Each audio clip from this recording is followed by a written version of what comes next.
Here we go. We are live. It is your show, Views from the Stands. I'm, of course, your host, Stevie B, Steve Brennan, and man, do we have a jam-packed show. I, of course, got my two compadres with me. I got the GM, George Mike, and we got Brandon BC, and fellas, we got a lot to get into tonight. We have the first round of the college football playoff around the corner that we are going to be talking about. We have some NBA Cup championship to get into. We got, of course, our Week 16 picks and any news from around the world of sports, and we got some good ones for you. But before we get into any of that stuff, we're just asking if you guys please like, subscribe, comment, let us know how we like it, what you don't like about the show. Be a part of it, man. Hey, we got to pay some bills tonight, man, and it's allowed me to introduce, like I said before, Mr. G. Mike. Let the people know how you are doing and what you got going on, my man. Yo. You already know I'm doing great, man, and especially with the sports betting gambling app that I got for you guys on the Telegram channel. It's called The Degenerates, where we charge $5 a month just to give you daily slips to get you anywhere from $50 to $100 to $150 a day. If you guys are interested, you'll see the link pop up on your comments right now. Boom! Or if you're watching the recorded episode, you'll see it pop up on your screen, or you'll see my social media accounts where you can DM me. We'll get a conversation going about it, and we'll get you on and popping, baby. Absolutely. Mr. BC, it's nice to see you tonight, man. How you feeling? What you got going on out there? I mean, number one, I'm tired. Number two, I am numerically challenged. Apparently trying to figure out the numbers with George, calculating, and I'm directionally challenged. I don't know which way, point up or down with the link in the comments and stuff like that. It has been a long day, but hey, like you said, we got bills to pay. Me and the missus, we got our business, brandness.media. We got your engagements. We got your weddings. We got even couples photography. We got family photo, like anything you guys have going on, you guys want captured, we go ahead and handle that for you guys. And you've got some bigger projects as well. We do some videography as well along with that. So again, it's brandis.media. Check out our portfolio, see if what you want, or if not, it's no big deal. But hey, we want to make those members that last a lifetime at brandis.media. There we go. All right, fellas. Well, now we got that out the way. And one more time, like we said before, it is the giving season. Please give us a like. Please give us a subscribe. Merry Christmas to you already in advance. All right, fellas. Well, I don't know about you guys, but I am ready to get into some sports. How about you fellas out there? You guys ready? Yeah. All right, man. Well, we got some big news coming out of the college ranks. Something I never thought I would end up saying. Mr. Bill Belichick is gone to University of North Carolina, Chapel Hill. The deal is worth the deal is a 5-year, includes $10 million in budget for assistant coaches, $5.3 million for support staff, $1.1 million for a strength and conditioning coach. All this according to 247sports.com. All right, PC, Belichick coaching in college. Definitely not what I thought was ever going to say.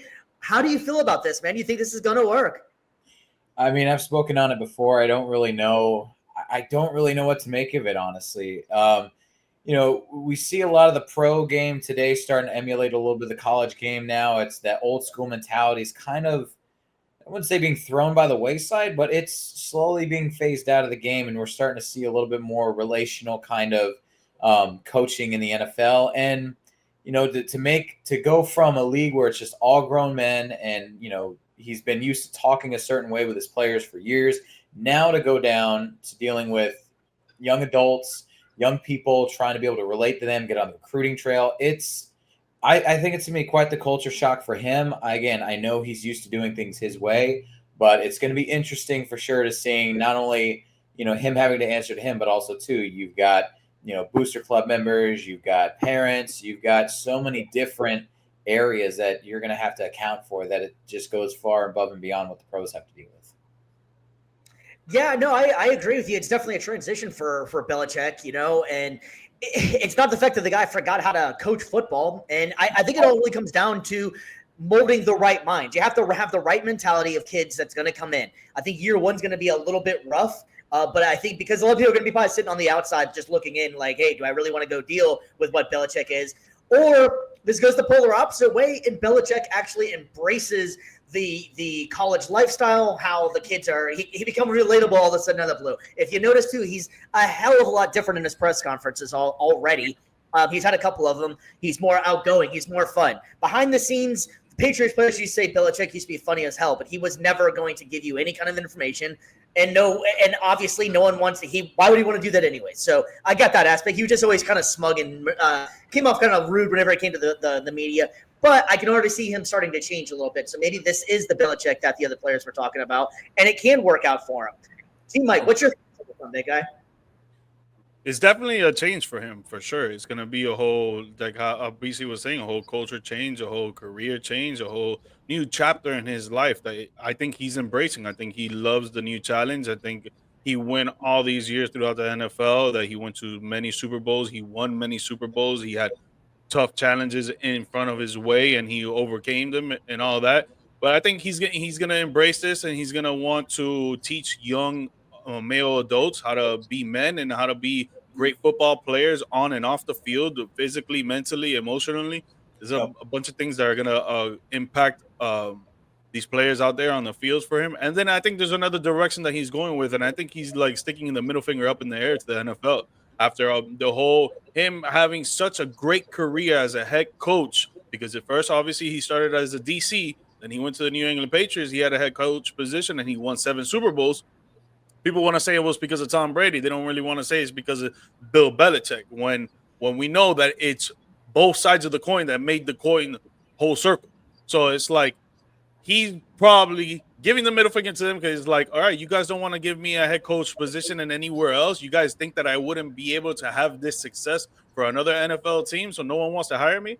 All right, cool. Don't worry. I'm going to take on another challenge. I'm going to drop down a level. I'm going to teach these young kids how to be men and great football players, and I'm going to win a national championship for the University of North Carolina. Yeah, and I think one of the bigger points, too, is that Belichick is bringing in a lot of other NFL guys and people that surrounded him with all the championships.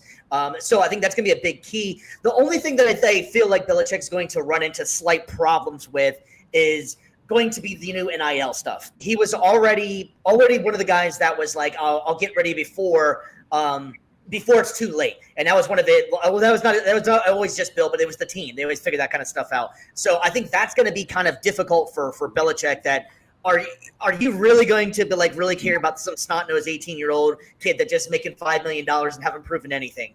You know, I think that's where the problems are going to come in for Belichick. Or he just embraces it, understands it, and just moves on and just wants to coach football again. I also don't see him as a knocking on doors kind of guy either. He's earned the right in the pros to not have to do any of that kind of recruiting stuff. College is a whole nother game. But I also think he's bringing all that championship mentality and cachet to college. So, you know, he's a winner. There's no doubt about it. He's a winner. Coach Prime doesn't go talk to anybody, but Dion and Belichick are 2 totally different people. So that one might be kind of an interesting aspect, how they're going to do the recruiting. Yeah, and you've got like $10 million, I believe you said, and be able to get assistant coaches. You can send those recruiting trips. And I will say as well, for as much of a culture shock that it might be for him to go from the pros to the college ranks, a lot of Patriots players have said that sitting under him and learning the game from him is like getting a doctoral degree in football. So, you know, you're already there in college. You might as well just add another major to your thing. The only thing, I think the main thing is how he now is able to communicate that information, the history of the game, all the formations, everything, how he can communicate that from grown men to younger developing men. Yeah, and it's something that's going to be another challenge for him because, again, like you just said, you go from grown men to young adulthood men. And it's just like it's a whole different ballgame for sure. But I feel like for the athletes out in North Carolina, the athletes overall in every single sport, I feel like they all have a winning mentality because it's a winning school. It's always been since the break of dawn for the University of North Carolina. So just for the football players' sake, I feel like they're going to be like, you know what? This guy, he's going to come in and he's going to want us to win, and we're going to want to win under him, and we're going to want to learn under him and take it moving forward. They know what they're going to get out of him because they've seen I'm assuming that they've seen how he was in New England with the Patriots and everything. And I don't know, man. It's a possibility that some of these kids don't even know him, man. You know what I mean? Like, I know you know the name, but, you know, like, I don't know. I feel like if you're a real top-notch football player and you really want to be in the league, I feel like you're going to learn from the past champions. And The Patriots have won 7 Super Bowls in literally a decade and a half. So I feel like that is a person to really learn from. And if you don't know who Bill Belichick is, then you need to go watch some YouTube because man, it's a great winning coach right there. It's the best selling it's been since 1980 since UNC last won national championship in football. Yep. So, it's a huge transition. Great for the school. It's going to be very interesting to see how this all plays out. I think if year 1 goes smoothly, he'll get a hell of a lot more recruits year 2. Yep. Yeah, definitely. Yeah, it's going to be just interesting to watch, man. Can you imagine Belichick just walking up to your door and his, dry voice and everything? You want to come play football? Okay, cool. You know what I mean? But that's the thing, though. Like, he was showing you what he wanted to show you. I don't think he's like that. You see him if you watch the roast of Tom Brady. You saw how 100%. He was there. It looks like that is who. Yeah, it looks like that is who Bill Belichick is. The guy that was on there for the roast of Tom Brady. The guy that we saw in post interviews and in the games and all that was because he didn't want his personality to be shown because he's there to win and he's there to show his profession. He's not there to make you laugh and be entertained. No, you're right. Well, all right, fellas. Well, there was some big news coming out of the NFL as well, and this has been a lot of speculation coming out, and it finally happened. Kirk Cousins is officially benched for the rookie Michael Penix Jr. BC, this is your division, man. I know you've been following this a little bit closely, man. What's your thoughts on this? I called it, man. I knew this kind of crap was. I knew this kind of crap was going to happen because everyone was like, "Oh, well, the Falcons are going to win the South. They got Kirk Cousins. They signed him this great deal. It was a genius move getting Penix." Like, no, it was stupid. It was a stupid move to throw that much money at Kirk. And then also, too, it's smart now to draft a quarterback because your dude's flaming out right in front of you. But, I knew something like this was going to happen. Everybody kept lifting up this team and glazing them left, right, and center. And it's like, guys. That boy said glazing them. They were, man. How many media pundits, man? Freaking TPS, that's crazy. On YouTube at them. I don't care. They were literally saying the Falcons are going to win a division in a landslide, and Kirk is the best quarterback in the division. No, man. It's a smart move.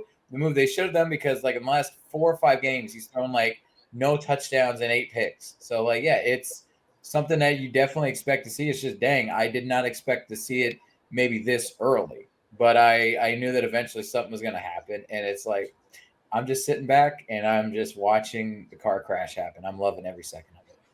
Yeah, I mean, he's thrown 9 interceptions the last 4 games compared to 1 touchdown. So it's been bad. G Mike, I know you were extremely outspoken about the Penix pick whenever they picked him. Does that still feel the same, or is it still a bad move for the Falcons? I think it is a bad move to start Penix. I don't agree with it at all. Just to go off of what BC said, Kirk Cousins was the best quarterback in this division before he tore his Achilles. Let's be real. He was better than Baker Mayfield 100%. When they brought him in, I do agree with BC as well. I don't think that they should have gave him that much money. He just tore his Achilles, and then you go and give him, what was it, $96 million for 5 years? No, it was over that much. It was 130. Almost 100 million plus, right, for 5 years. Even then, bro, he just tore his Achilles. I would have gave him maybe 2 years, maybe 60. And I'm pretty sure he would have been straight with that with all the money he's already made. Yeah. But whatever, that's near here or there. But just talking about right now, the current events, you're trying to get into the playoffs and you're trying to clinch a divisional championship because, correct me if I'm wrong, they're still in the works to win the division, correct? There's a 20% chance they can still win. They're 1 game back. So and they've won. They own the tiebreaker with the Bucks. Yeah. They're still in it. Right? You have a quarterback who has shown previous years that he can do what it does to get you into the playoffs. This year, he's been having a bad year. Yes, we're not going to shy away from that. He's been having a bad year, and he's been having a bad last 10 games because they've been 1-9 in the last 10 games, if I'm not mistaken. Now, you want to bring in the rookie quarterback that you drafted in the first round because you think that is your best chance to win this weekend and try to get into the playoffs or clinch the division or whatever the case may be. In my opinion, that is complete bullshit. How do you know that he is the best chance of winning when he hasn't even been out there on the field? Exactly. He hasn't been out there on the field, and now you want to start him? Yep. No, bro. I get it if you want to be like, yo, we're going to give Kirk a chance at the first half. If he's playing like shit, we're going to put in Michael Penix. All right, I understand that. You're giving him an ultimatum like, yo, you need to buckle down and you need to be serious out here. But now you're saying you want to sit your starting quarterback that you paid all this money for. Yep. And you thought he was going to bring you to the promised land, which he probably still can. You never know what's going to happen any given Sunday. But now you're taking it away from him and you're putting in the rookie that hasn't proven shit. Yeah. It makes no sense to me, dog. The ghost of Arthur Smith still haunts that team. Doesn't make sense. It doesn't make sense. But what do I know? What do I know? I'm from the stands. Yeah. Well, I mean, I guess if one of us has to take the one stance on it, I think that it's a good game to try this. They're playing the Giants. The Giants are already fighting for the one of the top picks. So you can see what you have in the kid. And according to other reports from ESPN, that the players have all said that Penix is the best player on the field when it comes to quarterback play. So the players have been wanting this for a little while. I think you had to do something because Kirk Cousins has been playing abysmal for the last few weeks. They almost lost to the Raiders. They should have lost to the Raiders. I think the narrative would have been a little bit different if they did lose that game to the Raiders. He's thrown 1 touchdown in 4 games. That's almost unheard of in a league that's designed for people to throw touchdowns, especially quarterbacks in the league.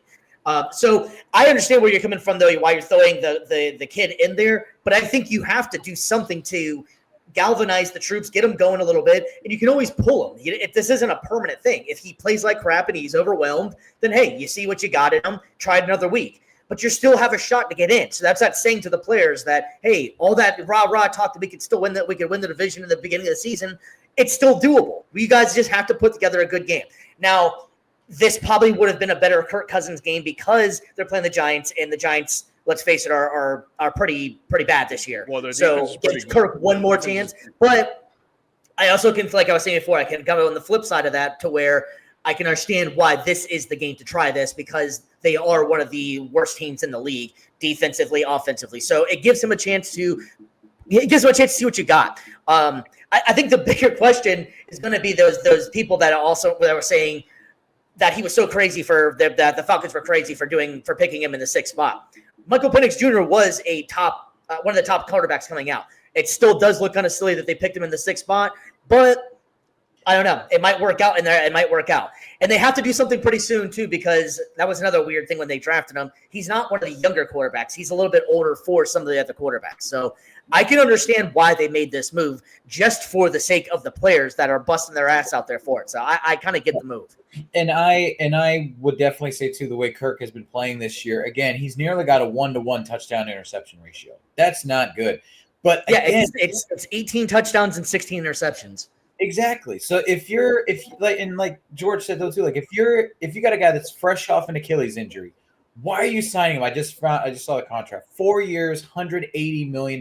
That's 45 on average each year for 1-to-1 touchdown interception ratio. Like, come on. There has to be. I know foresight. Obviously, like it's 2020 or whatever. But like hindsight. Yeah, there you go. Hindsight is 2020. That's what it is. But it's like you got to have at least some sort of foresight then to be like, okay, this dude is damaged goods. We're not going to offer him $45 million a year, even if the plan was from the beginning, because you got to think the way teams and organizations draft, that they're not just making stuff up on the fly. They're not just like all of a sudden in the course of a month being like, oh, we're going to draft a quarterback. No, they were thinking long before this that we're going to draft a QB. If that was the case, why sign Kirk Cousins to this kind of money? You could have used that for other positions or even just got a journeyman quarterback like Ryan Fitzpatrick to Tua to mentor him and to get Penix ready in the next year, or even if he takes over in this year. But it's ridiculous that you're signing a mega deal for damaged goods and you're also going to draft a quarterback. And don't tell me that, oh, they adjust or adapt. No, that was the plan before they even signed Cousins. Like, come on. Yeah, we're going a little bit off topic here, but let's say we put our thinking caps on what the Atlanta Falcons or front office is thinking, right? So right now, I feel either agree with me or not, but I feel that the way that they're thinking right now is what Steve kind of said. Like the players feel like Michael Penix Jr. is the best quarterback that can be out there on the field, correct? Because of the stuff that they've seen in practice and in scrimmages, right? But my thing with that is practice and games are completely two different animals. They're not the same. So you have not seen what he can do on the field in a real live action game. And now you want to start him. I agree with what Steve is saying. You got to do something to mix it up because the way that they've been playing with that offense, that with all those superstars that they got on the offense, the way that they've been playing has been bad. Yes. So you do something, right? Which I feel like you keep Kirk in there. He doesn't show you what you want to see in the first half, then put in Penix. And then you explain to Kirk, we need to try to win to get into the playoffs. These guys want to be in the playoffs. They want to be in the wild card or they want to be divisional winners, whatever the case may be. We want to get into the playoffs. Right now, this first half, you're playing like complete shit. We're putting in the backup. Sorry, bro. But to be like, we're going to put in the backup to start when he hasn't done shit all year. He hasn't touched the field all year. He hasn't played 1 second of regular season NFL football all year. And now you guys want to start him? I don't see it. I don't see it. But obviously, we're not there in practice. We're not seeing what Penix can do. So hopefully, I'm always in the favor of players being good and doing good out there in the field. So I hope Michael Penix goes out there and he fucking slings that shit out there, no Diddy, and he's fucking winning games and he's throwing touchdowns and he's doing all that crap. Because at the end of the day, if he gets put in there and he plays like shit, they're going to take him out and his confidence is going to go like this. Yep. Yeah, it's as easy as it sounds. The only way to find out what you got is if you throw him in, you know? Yeah. So, Yeah, no, I mean, you know, and then you could also go the same avenue with Kirk Cousins as well, of like a guy that's already seems like he's losing his confidence out there. If he starts playing like crap, you pull him for a rookie. What's that say to him as well? So they're just going to know they're in a no win situation right now because everybody's going to say the contract, but then he's also playing horrible. I just looked it up as well. His QBR is below Derek Carr and Trevor Lawrence. If that don't tell you how the season's been, it's been a bad season for Kirk Cousins. Real quick. I thought you were going to move on. Go ahead. Yeah, go ahead. No, I was going to say real quick. What I think the issue is that he does not feel comfortable on the Achilles. I feel like he's out there thinking about it a lot. He doesn't move like he used to. He doesn't drop back like he used to. He doesn't step up into the pocket like he used to. He doesn't throw the ball like he used to when you plant off your foot. And I feel like it's because of the whole Achilles thing. And it's like, if that's what's going on, like, dude, you need to like go see a therapist or something because that shit is not going to go away until you feel confident in yourself. That you could go out there and be like, yo, fuck it, bro. If I tear it again, I tear it again. Who cares? Yep. I mean, Kirk. The quotes coming out of Kirk Cousins as well about the benching is typical Kirk Cousins fashion. Already said that he is not going to. He's going to support Penix and he's going to show him everything and help him out as much as he can. And I actually do believe that because Kirk Cousins has the reputation of being one of those nicest, humblest, the whole thing guys in the league. So I don't think it's going to be a beef between them two. And Kirk Cousins already said too that the kid can play is what Kirk Cousins was saying as well. So it's going to be a giant. What's that? The most expensive teacher in America, ladies and gentlemen, is Kirk Cousins. I would say he's the most expensive backup, but you still got Deshaun Watson. Yeah. Who says you can't make a living teaching in this country? You know? Well, that's a whole different conversation that we're not going to get into. Yeah, that's a whole. I'm very passionate about that one right there. Facts. Yeah. There we go. All right, fellas. Well, we are going to go ahead and leave the NBA, actually, man, because we are going to leave the NFL and head out to the NBA because we have ourselves a new champion. We have the first of the Emirates Cup, the second of the NBA Cup, but the Milwaukee Bucks have defeated the OKC Thunder at a score of 91-81 or 87. 91-81. Wow. Giannis wins the MVP of the Cup, 26 points on 10 and 19 shooting, 19 rebounds, and 10 assists. My goodness, that man can play. All right, Mike, man, what was your thoughts on the Cup? Did you like it overall? What's your experience with the Cup now, man? Yeah, I like the Cup overall. I think it brings a little more tenacity and pressure and good basketball play from the players around the league that are involved in it. Whenever you watch one of these games of we'll call it the in-season tournament because what they called it last year. Whenever you watch one of these games, it's just very energetic, very competitive, hard-nosed basketball, and sometimes scorers don't even go past 100, Yeah. like this game. So I liked it. Just speaking on this game alone, I just feel like the Bucks went in there and they showed their championship experience because the OKC Thunder, they don't have that experience with this young talented squad out there. They have amazing defense. They're probably the best defensive team in the league, while the Milwaukee Bucks are in the bottom half of the league in defense. And then they won 91, they won 97-81, correct? That Yep. was the score. Yeah. Mm-hmm. So it's like, to me, it was like the Bucks went out there. They knew exactly what they needed to do, and they did it. They hit 17 3-pointers while the OKC Thunder only hit 5. So right there, it shows that there was a little bit pressure on offense. There was a little bit pressure on defense. They couldn't stop them from doing anything. Giannis, he knows how to win. He knows what he needs to do. Went out there, 1 rebound shy of 20 rebounds. He had a triple-double. Damian Lillard out there, too, scoring 20-plus points a game. It was just a great, competitive atmosphere for the Milwaukee Bucks and then OKC Thunder. They were doing good the first half, but then when it came to the second half, it was a whole different ballgame. And the Milwaukee Bucks just, in that fourth quarter, they just took off, man, and they ran with the championship. Yep. BC, quick question for you, because this is relatively new for a lot of people out there. Do you think that this can actually galvanize the troops and gets people fired up on the team about winning this cup? Or do you think the cup is more just a fun experience that they're trying to get out there? Do you think this actually means anything to the player? Because having them winning the championship, they didn't celebrate, they didn't pop champagne, they just hugged it out, clapped it up, and plan on moving on to the next. I guess they said it was more bad luck for them to celebrate a championship before a championship. Do you think this actually means anything to the players, and do you think this actually can improve or help out or anything? I mean, obviously, yeah, it's going to mean something to the players. Not as much, obviously, as winning NBA Finals, but it's an in-season tournament championship. You get a nice little trophy. You get a $500,000 bonus, which for some players, it's a little flash in the pan. Others, it's like half a season salary. So it does mean something, I think, especially to the younger players. You're also getting to play in Vegas.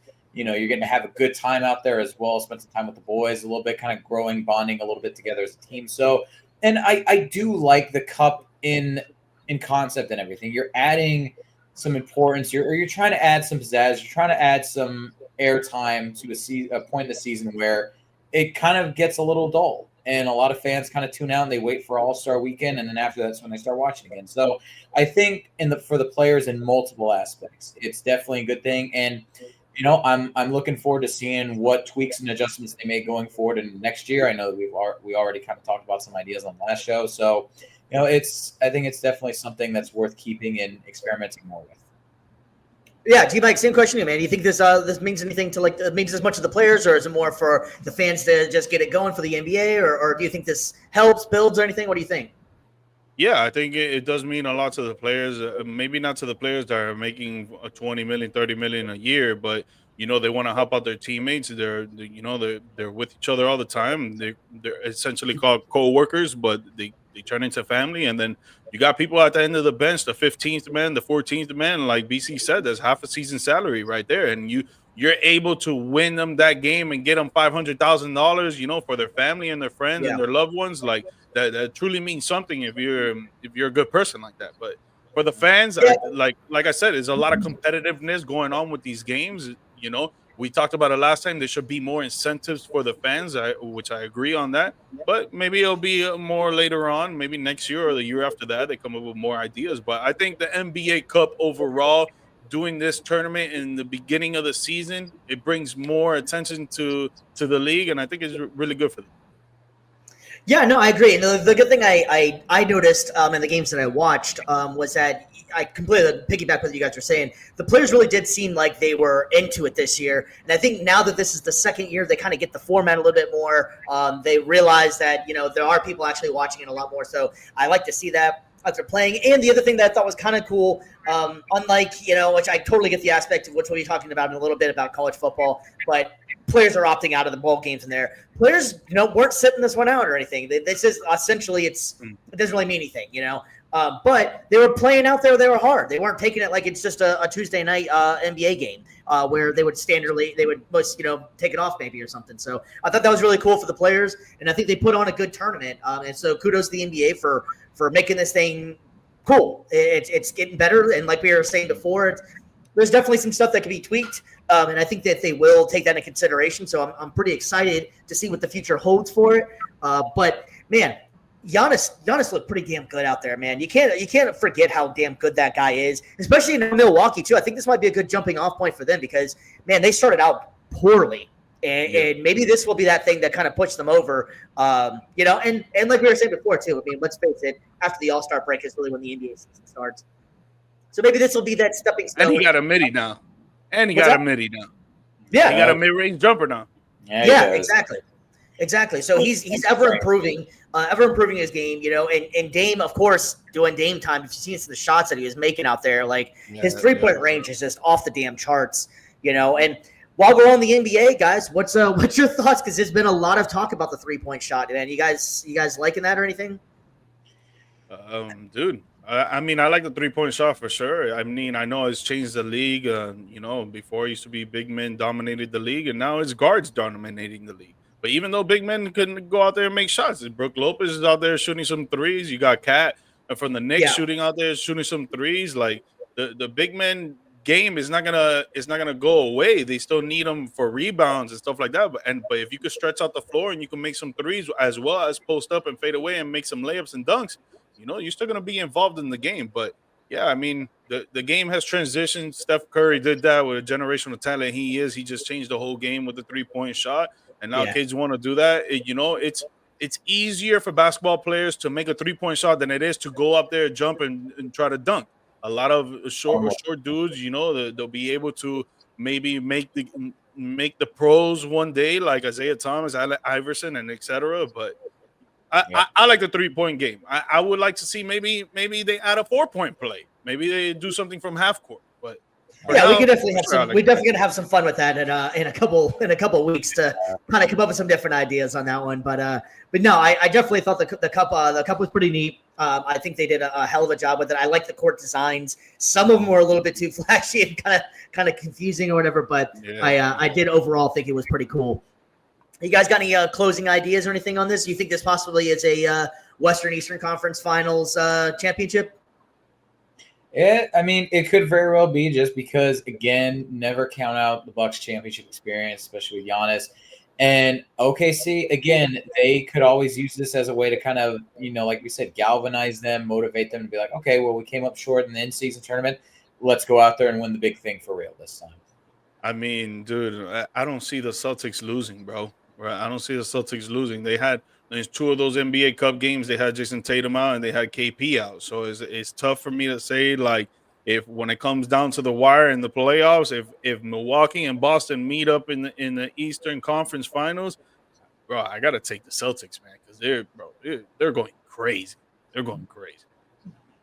Yeah, I mean, out of the 2 teams, I can see one of them for sure has a legit chance in the finals. That'd be OKC. I think OKC is definitely has a chance to make it in. But if they shoot like they did last night, they'll be they'll be out of it for sure. Yep. All right, guys. Well, we have a lot of fun coming up here, man. It's finally here. We talked about it a little bit last week, and it sounded like I guess I went on a rant for a while about it, according to some people. But I mean, hey, that's what it is. So we're going to go ahead and talk about the final games and give our thoughts on the first round of the college football playoff. We're going to start out here, man. The Battle of Indiana. Indiana University taking on Notre Dame. This one's going to be a lot of fun. BC, man, what's your thoughts on this big game? First game of the college football playoff. I mean, like you said, it's going to be the Battle of Indiana. I think that's honestly, it's fun to see, even though they're not technically big rivals, so to say. It is interesting, though, to see like 2 schools that are in state, that biggest schools that are going to be going at it. And again, like the seeding for the college football playoffs this year is definitely, I'd say, interesting. Some people would probably say BS, just because of some of the, like, Oregon's trip to the college football playoff finals. But yeah, it's going to be a fun matchup, I think, for sure. I think a lot of I was going to say Hoosier fans, but also too like Notre Dame fans. Everybody from that state is going to be tuning in. It's going to be a poppin' matchup for sure. I would lean more towards Notre Dame, but I think it's going to be a dogfight. Notre Dame, according to ESPN Predictor, is a 70.4% chance to win.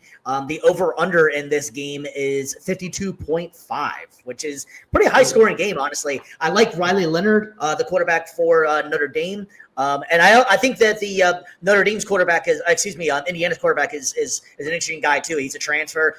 Indiana has a pretty good rushing attack as well, but Notre Dame has great defense. So, Mike, buddy, what's your thoughts on this one, man? It's what the cool thing is too, before I let you go on that one too, is that it's an in-state game. So that's going to be a fun atmosphere to watch because being in Indiana, South Bend isn't that far away from where the Hoosiers University is. So that's kind of cool right there. I think that's neat.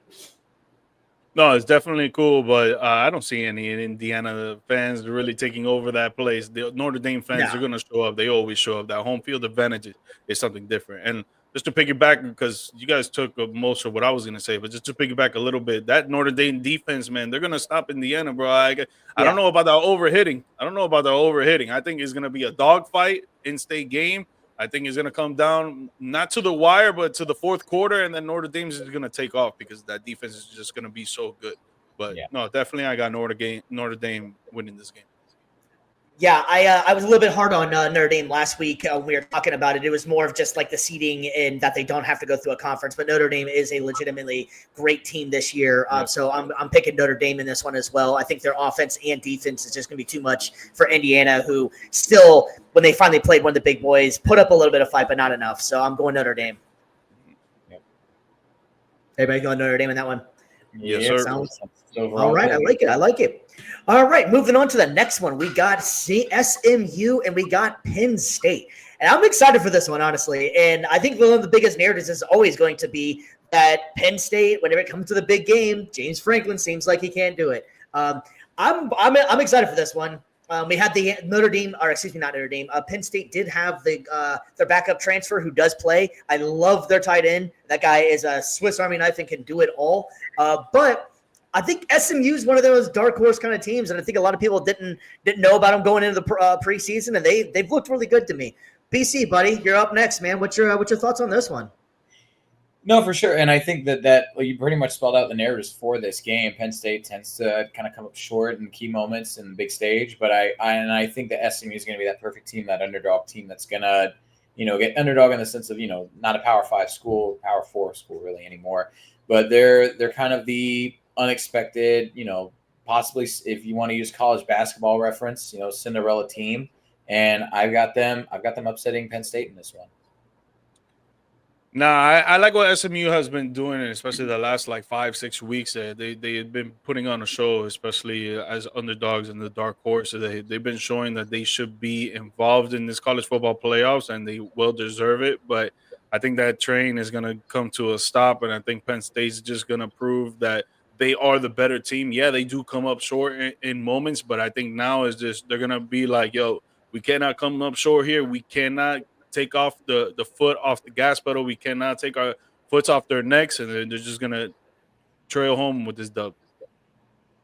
Yeah, I agree. I think SMU's offense is going to surprise Penn State, though. I'm going to go SMU in this one. I think it's going to be the upset. SMU is a dark horse for me. I kind of just realized that was no pun intended. But having said that, they're an interesting team, man. I really like SMU a lot. They can make a lot of noise in this playoff, I believe. So, all right, BC, what's your pick?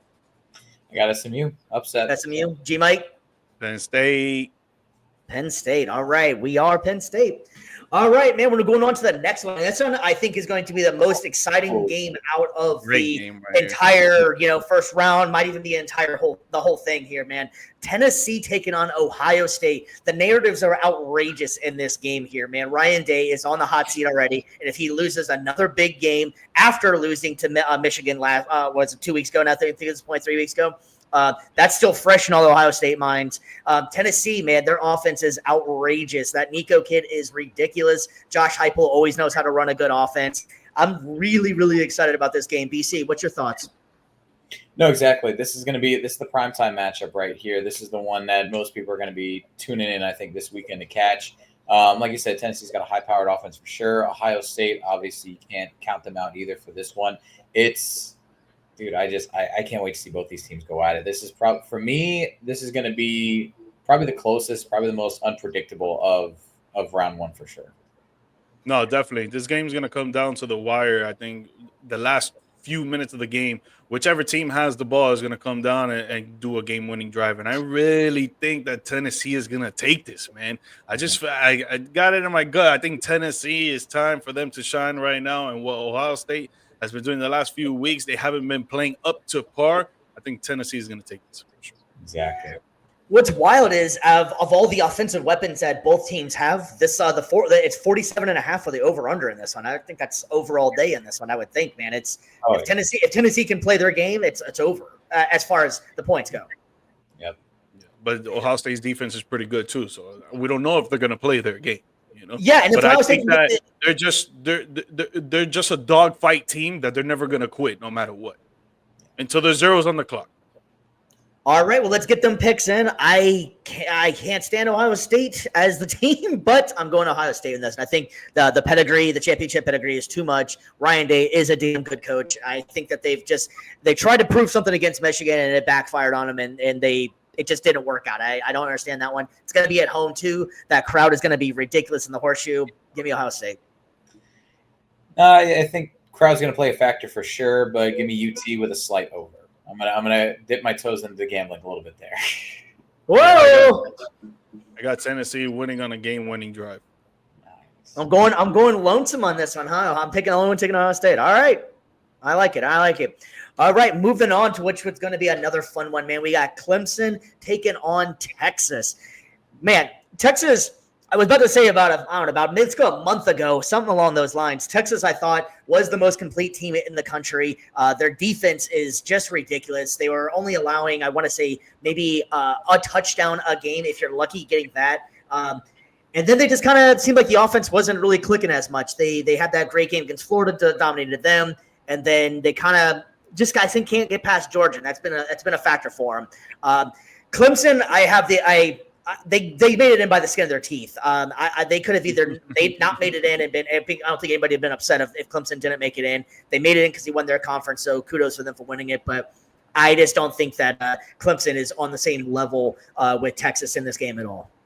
No, not in the slightest. And this one. I think I've got Texas. Well, spoiler alert. I think Texas pulling ahead of this one pretty comfortably. Again, even like we said, like last month or so, it's been a little iffy with them, but again, terrifying defense. The offense is going to do its thing. I don't think there's really much doubt that Texas, at least in this round, has got this one in the back. Yeah, for me, this is a no-brainer, especially because both running backs, RB1, RB2 for Clemson, are out. So if you don't have your top players on your offense, man, you're not going to be playing the same game. And especially with Texas and how they play, man, I think Texas wins this by like probably 2 touchdowns in a field. Yeah, I'm going to have to pick Texas in this one as well. Hopefully, Quentin Ewers can play pretty well in this one. I wouldn't be surprised if we see a lot more Arch Manning in this one. But yeah, give me Texas in this one for sure, guys. Yep. All right, fellas. Well, that is going to wrap it up for the first week of the CFP, and I cannot wait to watch these games over the weekend, and we are definitely going to be talking about this next week for sure. So we're going to leave the college game and go to the almighty that dominates it all, the NFL, as we get ready for the views from the stands. Week 16 picks. Are you boys ready for this one? All right, yes, so we got a division rivalry game here on Thursday night. We got the Denver Broncos taking on the Los Angeles Chargers. I'm going to take Denver in this one, man. Denver's been impressing. They've been playing pretty well.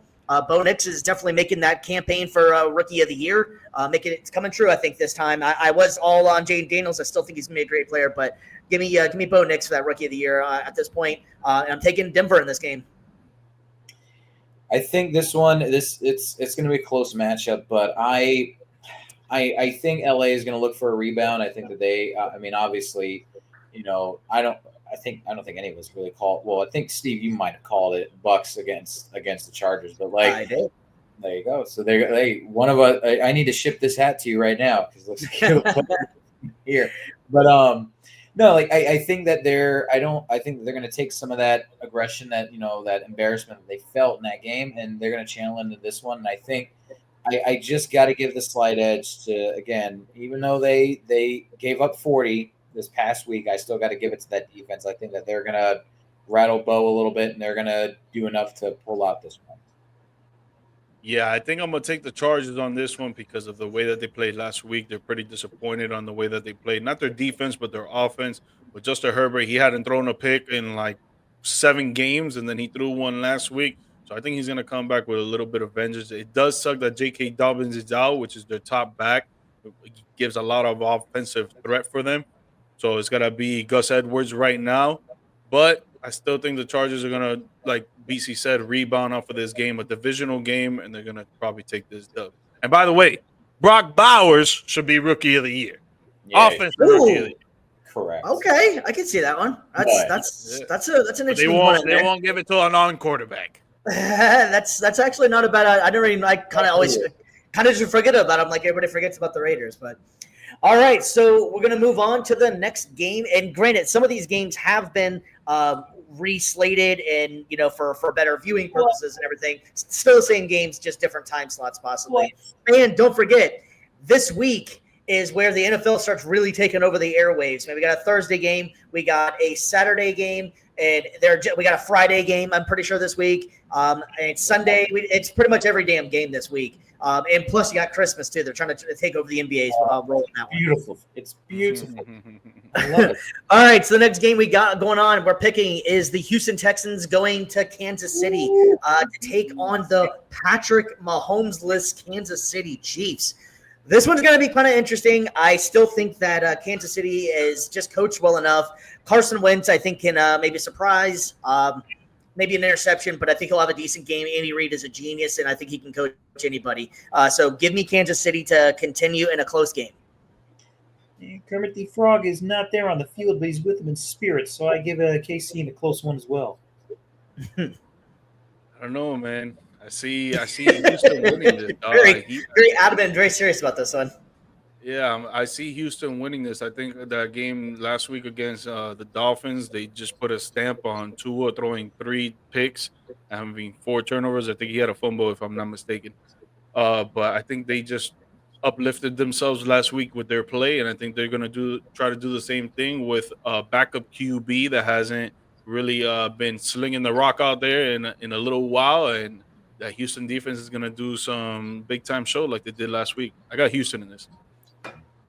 It's a good pick. It makes sense. I just feel like that Andy Reid is my X factor, and I think that he'll be able to coach Carson Wentz. Hall of Fame coach. I think that's my X factor, and Houston's hasn't played up to the par that they should have been on this season. They've had a lot of games where it's like, how is this game? And especially CJ Stroud, like.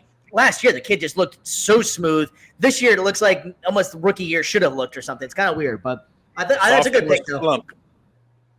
What's say? The sophomore slump. Yeah, it's a real thing. It happens to some people. So, next game is going to be that nasty game. That's going to be awesome, man. AFC North battle: Pittsburgh Steelers, Baltimore Ravens. I'm taking Baltimore in this one. I just think that. Pittsburgh's offense is just going to be kind of off. TJ Watt might not be playing in this game. He suffered an ankle injury as well. So I'm going to have to take Baltimore in this one. Look for Lamar Jackson to put up some numbers in this one. Yeah, I agree. And, again, we always talk about Pittsburgh's defense and stuff too, but I don't think there's any stopping thunder and lightning on the Ravens offense. So it will be, again, a close one, but I've got Baltimore taking it.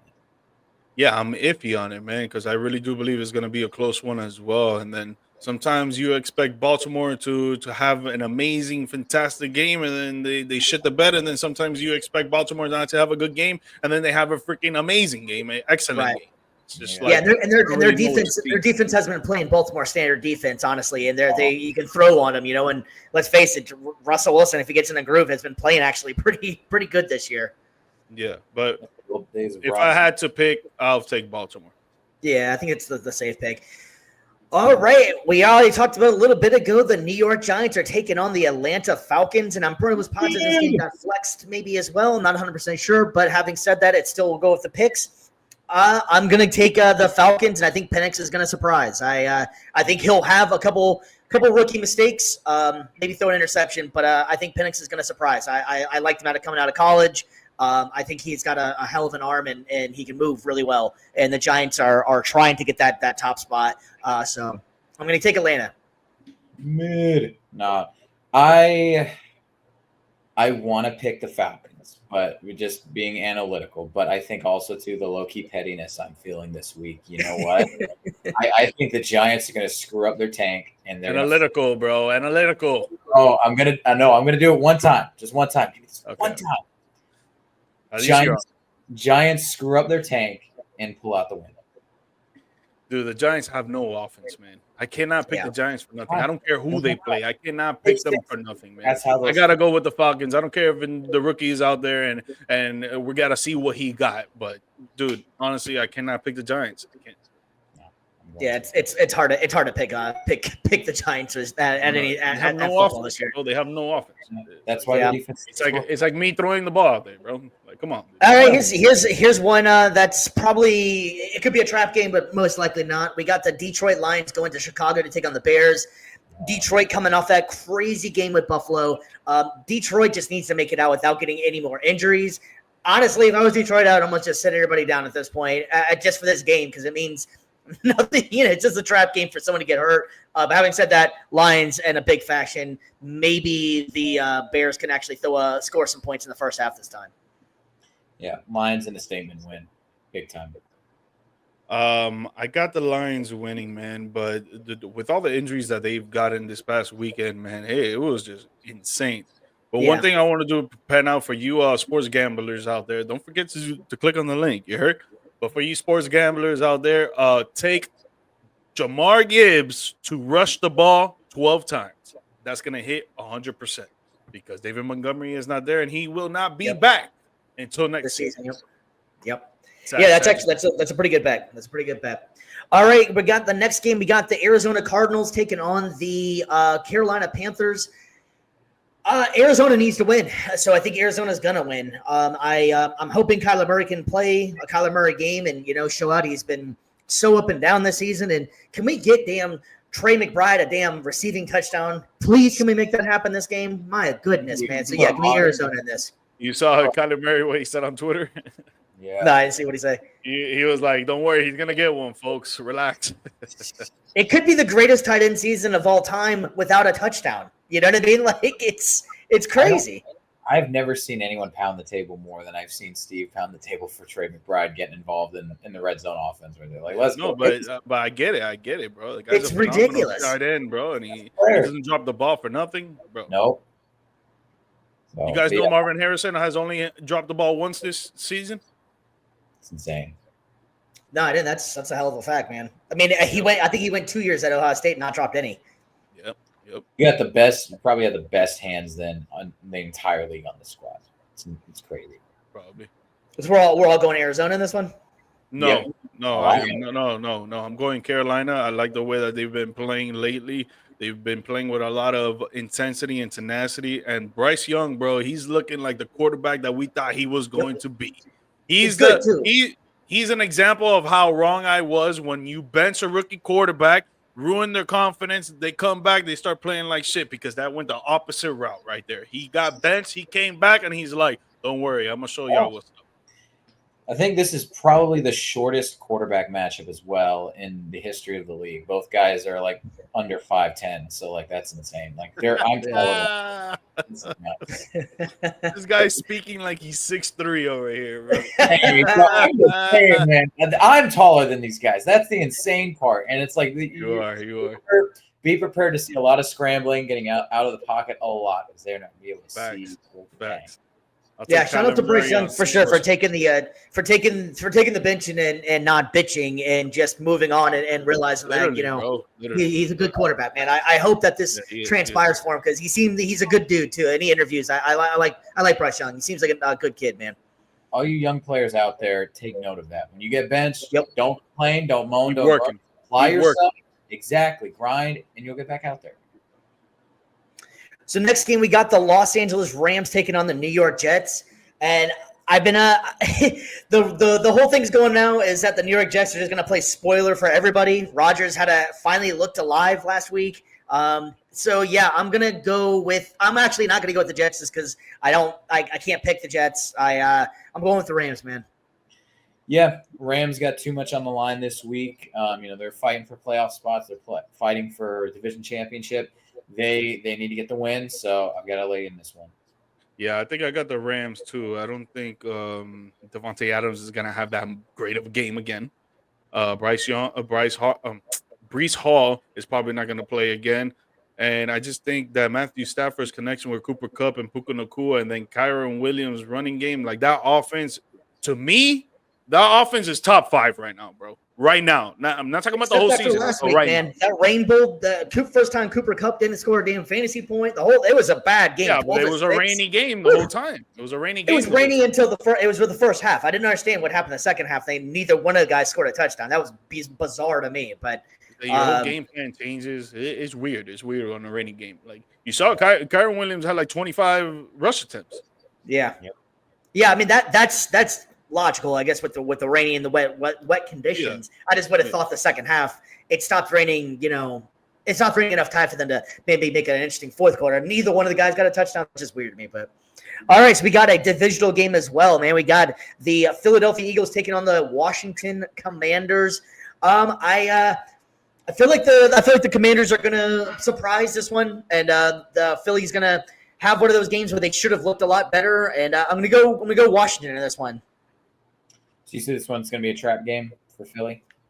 Yeah, I kind of feel like it. And Washington, they're playoff bound, and I think this means a little bit more to them in this game now. I think the Eagles are pretty much. I think the NFC East is out of Washington's reach, and I think they're going to lock that up. But having said that, though, I think Washington wants to show that they can hang with these guys because they might be facing them in the playoffs. Yeah, I think Washington will pull it off in the end. Again, close game, but I will say that to the Eagles' credit, I think Saquon has another great game, and I think that he's going to keep pace to break Dickerson's rushing record. Fuck both teams. But the Eagles take it from me. The Eagles take it from me. The way that the people have been talking smack about Jalen Hurts right now, that he goes out and throws over 250, 300 yards or 3 TDs. He goes out there, has a maniacal game, and he's proving people is like, oh, that's what you wanted to see. He literally said that. That's what you wanted to see. Yes, that's exactly what we wanted to see, and that's exactly what he can do, though. But their game is running game because you have one of the best running backs in the league, if not the best. So it's like I see why they do that. And then on top of all of that, Philly has a chance to clinch the division with a win this week. So I think they're going to go out there and they're going to play their hardest and they're going to get this win. All right, we got another divisional game, and we're getting that time of the year when it's mainly divisional games. We got the Cleveland Browns taking on the Cincinnati Bengals. Jameis Winston is benched. Give me Cincy, and I think Cincy's going to put up some numbers against them because Joe Burrow is just the man, dude. I love me some Joe Burrow this year. Yep, if there was an MVP for non-playoff teams, it would definitely. Yeah. But if there's MVP for the second half of the season. Yeah. Cincy, I think, wins this one pretty handily. Yeah, man, I got the Bengals, man, but dude, man, that defense is fucking horrendous, bro. Yeah. I thought my Dallas Cowboys defense was bad. No, that defense is freaking horrible, bro. That defense is horrible. But I still think Joey B's going to go out there and he's going to play like his MVP self, and he's going to get Jamar Chase involved. He's going to get T. Higgins involved. He's going to get Chase Brown involved, and they're going to have a 4-touchdown game by Joe Burrow, and he's going to go out there and get the dub. All right, so we got the next game. We got the Tennessee Titans and the Indianapolis Colts. I think I'm just going to just put my head on a pillow and cry for the rest of the next 3 games of the season because Indianapolis has looked really bad lately. So, yeah, I guess I'm just going to pick my team just because I'm going to pick my team. Tennessee will probably win, but I'm going with my team because I'm not gonna ban them yet. But, yeah, give me Indianapolis, I guess.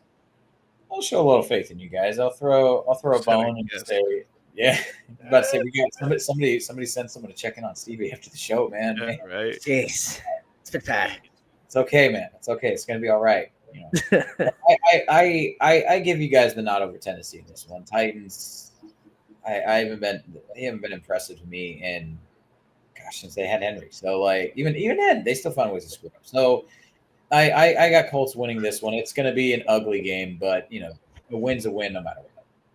It's definitely going to be an ugly game, and I'm going to take the Colts just because they have home field advantage, honestly. Just because they have a home field advantage. And I feel like Tennessee, they be choking too much when it comes on the road. Yeah. The Colts, they'll take it. Yep. All right, and we got the Minnesota Vikings and the Seattle Seahawks, man. I'm going to go Minnesota. Minnesota is really impressing me.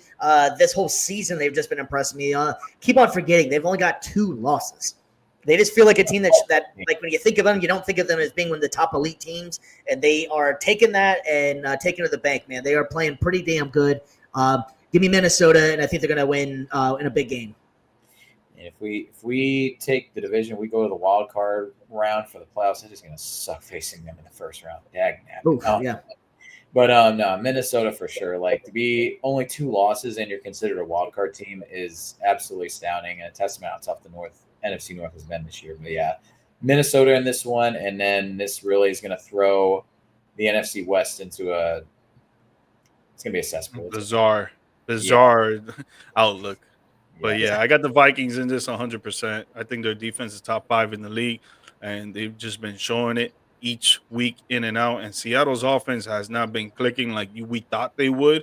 You know, you got DK, you got Jason Najig, or I don't even know how to say Jackson Smith and Jigba. Yeah, Jackson Smith and Jigba, thank you. And Kenneth Walker. You thought they were going to do massive numbers on offense, but Geno is not looking like how he was last year. He's now looking like the New York Jets Geno. It sucks. It sucks because, you know, I want to see everybody do good, man. But, you know, reality is reality. I think the Vikings. Yep. Yeah, I think we're all going Minnesota on that one. All right, I think this one's pretty cut and dry. The Patriots and the Bills. Give me the Bills. My MVP pick, Josh Allen, is going to dominate. And, I think that's not even a question there. Buffalo. The next game we got is the Jacksonville Jaguars and the Las Vegas Raiders.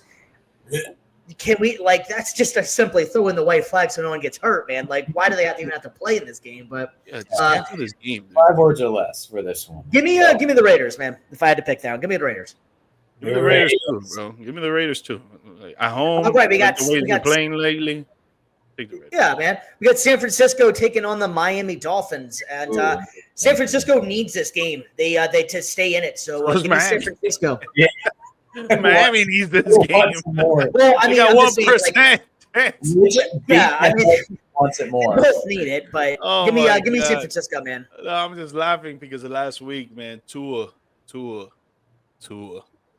picks, bro, on a game that they really need you. And don't say it was cold fucking weather. Don't say anything like that. It was in the damn dome. Don't say your whole line. Don't say nothing, dog. It was on you.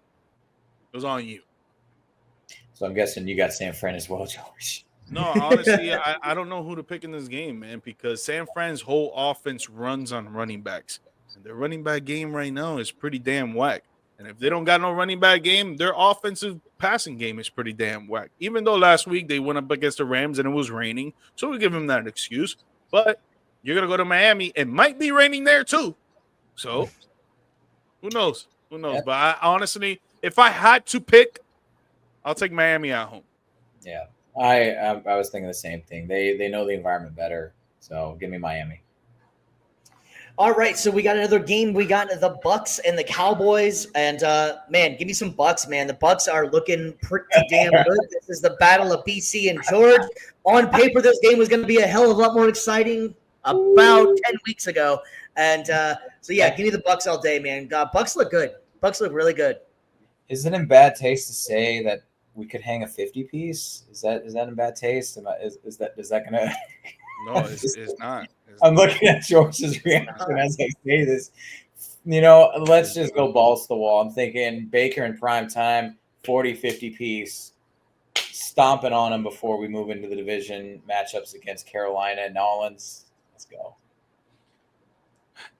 can't even disagree with you, bro. I don't think that the Cowboys offense, even though Cooper Rush has been looking good the last few weeks and the running game has been looking good, you know, we've been clicking on offense, but I just don't think that we can keep up with the scoring for the Bucs because our fucking secondary is fucking trash. And our rush defense is not all that great either, but still, it's not like as trash as the secondary. So I feel like Baker's going to throw for 3 touchdowns, maybe even 4. Mike Evans is probably going to have 150 yards. Dude. He'll get to his 1,000-yard mark in this game. Let's go. BC, fuck you.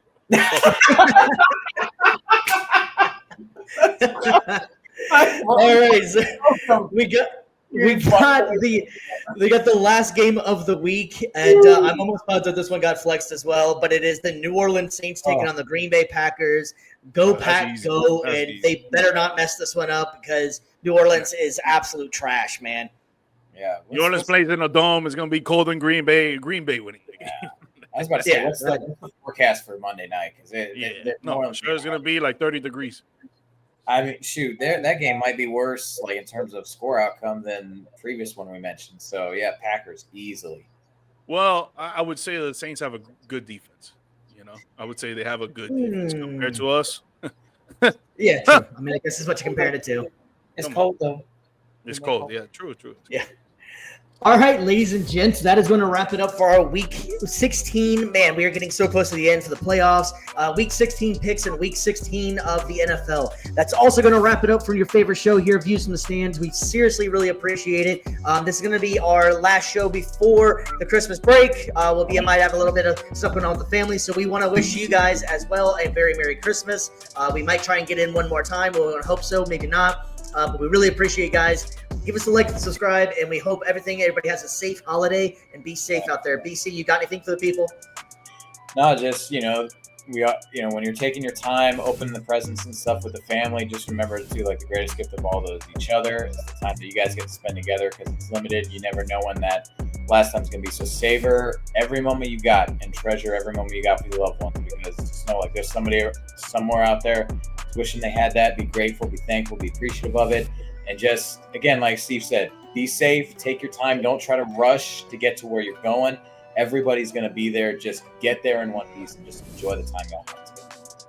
Yes, sir. Guys, please support your boys. Subscribe to the channel. I know y'all don't get annoyed of the alerts coming up and stuff, so just get a little subscribe for us to try to make a little pocket change in return. Show a little support. Follow us on the IG. Follow us on the TikTok. Follow us on Spotify. Wherever you can get the show you listen to, either the video feed or the audio feed, it'll be greatly appreciated for us, and it'll be a great Christmas gift from you guys to us. Yes, we would really freaking appreciate it. So Merry Christmas. Merry Christmas. Please help fund my drinking habits. I need more ghost energy. And good thing that he showed the ghost, because if you want to just drinking habits, dang, bro. Man. Hey, I got contact. Next is key. I see BC on a corner of a 7-Eleven for $1. You know what happened. Support my drinking habits. All right, fellas. Well, this is going to end it for us, and we really appreciate you guys out there. We will see you guys next week. Hopefully, have a very Merry Christmas and be safe out there, guys. Peace.